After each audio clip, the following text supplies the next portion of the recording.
Hello aspirants, welcome to your very own channel Pre-Trap, where textbook theories meet actual prelims trap. So let's begin with question number 1. The drain of wealth was a core nationalist critique of British rule under the specific category of home charges, which constituted a major part of this drain. Which of the following expenses were officially included? Number 1. Interest on the Indian public debt raised in England. Number 2. Private remittance sent home by British officials and merchants. Number 3. Annuities on account of railway capital and irrigation works. Number 4. Payments to the British War Office for training and maintaining British troops in India. Select the correct answer using the code given below, and your answer is option B. 1, 3 and 4 is correct. Why statement 2 is incorrect? Private remittances, savings, and salaries sent home by individual British officials, merchants, and professionals certainly constituted a major part of the overall drain of wealth, but they were not part of the official home charges. Question number 2 is, with reference to the commercialization of agriculture under British rule, consider the following statements. Number 1. It was largely a forced process driven by the peasants' absolute need to pay land revenue and interest to moneylenders in cash. Number 2. It succeeded in integrating the Indian rural market with the international economy, which insulated the Indian peasantry from global market price fluctuations. Number 3. The cultivation of cash crops like indigo, jute, and poppy frequently came at the cost of vital food grain cultivation. How many of the statements given above are correct? And your answer is option B. Only 2 statements are correct. Statement 2 is incorrect. While it did link Indian agriculture with global trade, it did not insulate peasants. On the contrary, it exposed highly vulnerable subsistence farmers to wild global price cases. The classic example is the cotton boom during the American Civil War, followed by the devastating crash that triggered the Deccan Riots of 1875. Question number 3. One side there are nationalist thinkers and another side is work or concept. Which of the pairs given above are correctly matched? Number 1. Mahadev Govind Ranade, Essays on Indian Economics. Number 2. Romesh Chand Dutt, The Economic History of India. And number 3. Dada Bhai Nauroji, Poverty and Un-British Rule in India. And your answer is option D. All are correct. Next question is, the Metcalfe Act of 1835 is widely celebrated as the liberator of the Indian press. However, the colonial administration clawed back control through subsequent acts. With reference to the Registration Act of 1867, which replaced Metcalfe's Act, consider the following. Number 1.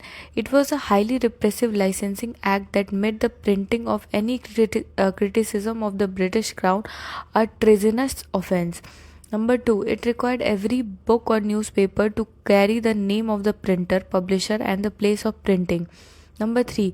A copy of every published book had to be submitted to the local government free of charge. Which of the statements given above are correct? And your answer is option B. 2 and 3 are correct.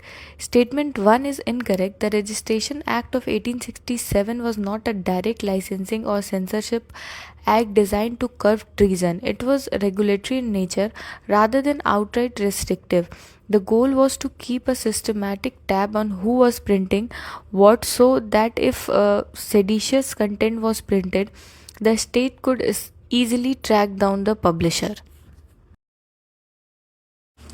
Question number 5 is, match the following newspapers with their respective editors or founders. Sandhya, Barinder Kumar Ghosh. Yugantar, Brahma Bandhav Upadhyay.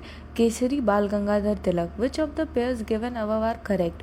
And your answer is option C. 3 only is correct.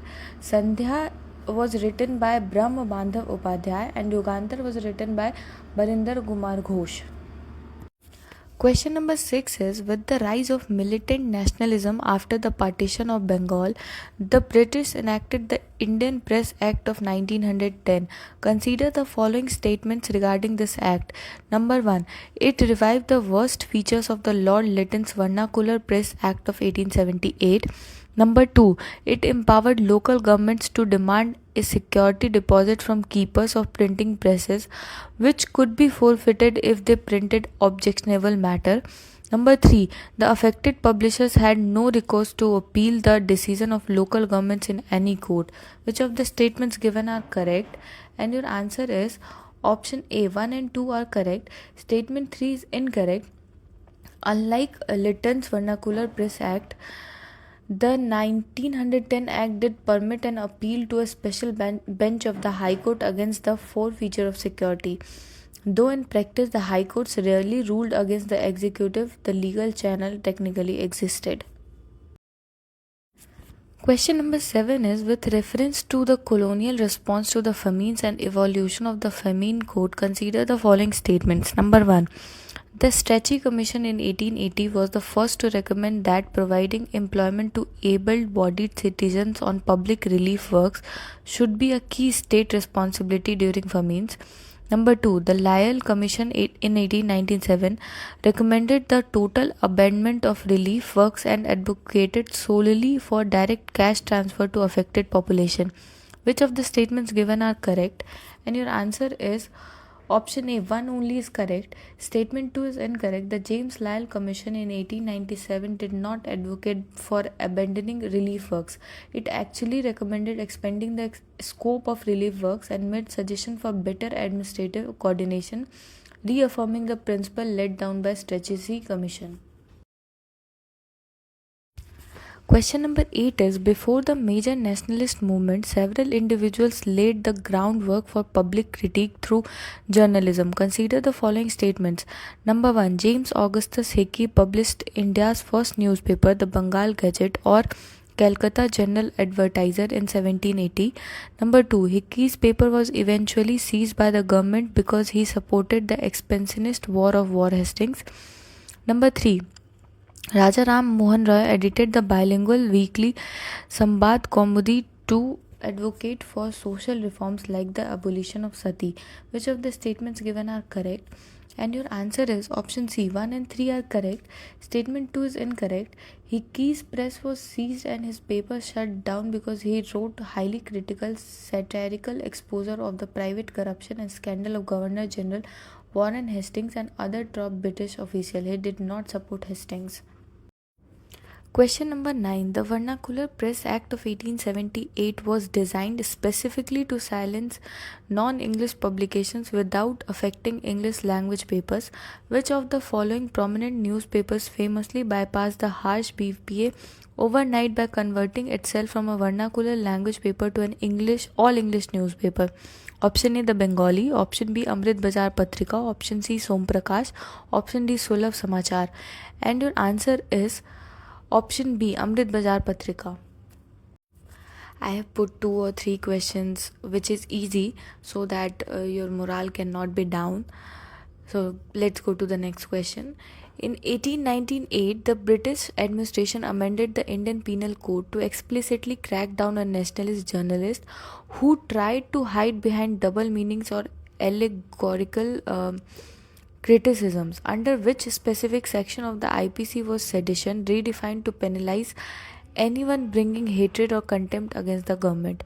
Option A, section 121A. Option B, section 124A. Option C, section 153A. Option D, section 505.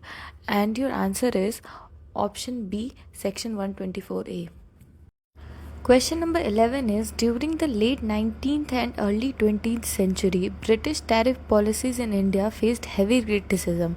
With reference to the Cotton Duties Act of 1896, consider the following statements. Number 1. It imposed an import duty on foreign cotton goods to protect the young Indian textile industry from global competition. Number 2, it imposed a countervailing excise duty on Indian meal produce, fine cotton yard to ensure British meals face no competitive disadvantage in the Indian market. Which of the statements given are correct? And your answer is option B, 2 only is correct. Statement 1 is incorrect. The Act did not seek to protect the Indian industry. Under pressure from British textile manufacturers, the colonial government actually manipulated import duties. Next question is, with reference to the early history of press regulations, consider the following statement. Number 1. The Censorship of Press Act 1799 was introduced by Lord Wellesley to prevent French agents from publishing unfavorable news during the wartime scenario.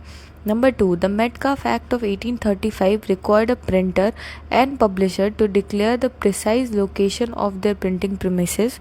Number 3. The Licensing Act of 1857 was a permanent statute that remained in force until the end of the century. How many statements given above are correct? And your answer is option B. Only 2 statements are correct. Statement 3 is incorrect. The Licensing Act of 1857 was an emergency temporary measure passed by Lord Canning to control the spread of anti-British literature during the 1857 uprising. It was only meant to stay in place for 1 year and was not a permanent statute. Question number 13. Bal Gangadhar Tilak's trials for sedition under the press laws marked turning points in the nationalist struggle. Consider the following statements regarding his arrest. Number 1. In 1897, Tilak was arrested for writing poems and speeches about the coronation of Shivaji, which the state claimed incited the murder of the plague commissioner Rand. Number 2. In 1908, he was sentenced to 6 years of deportation to Mandalay for writing articles in Kesari defending the action of a young revolutionaries who threw bombs in Muzaffarpur. Which of the statements given above are correct? And your answer is option C. Both 1 and 2 are correct. Today's last question is, which of the following statements best describes the true economic reality of these public works projects as analyzed by early nationalist thinkers? Option A. The projects were heavily funded by British taxes, which created a financial deficit for the home government in London. Option B.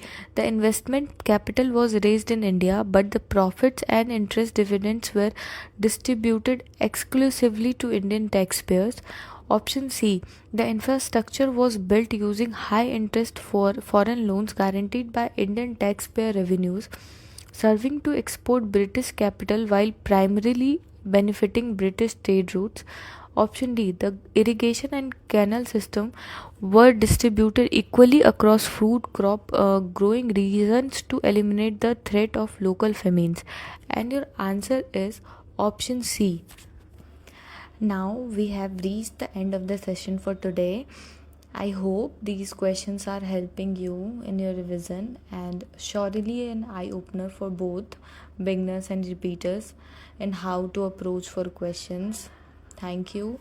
See you tomorrow in the next video.